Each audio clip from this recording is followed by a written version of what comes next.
Hello everyone. Today we talk about how to fix the app of Express. We will go to settings.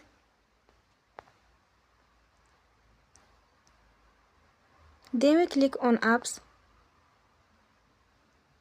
After that you will search the app Express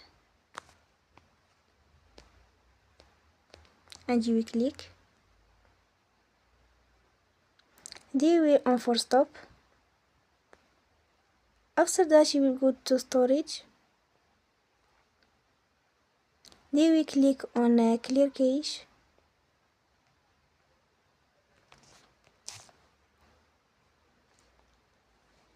Here we go to Play Store and they will update you app. Don't forget to support us by like and subscribe.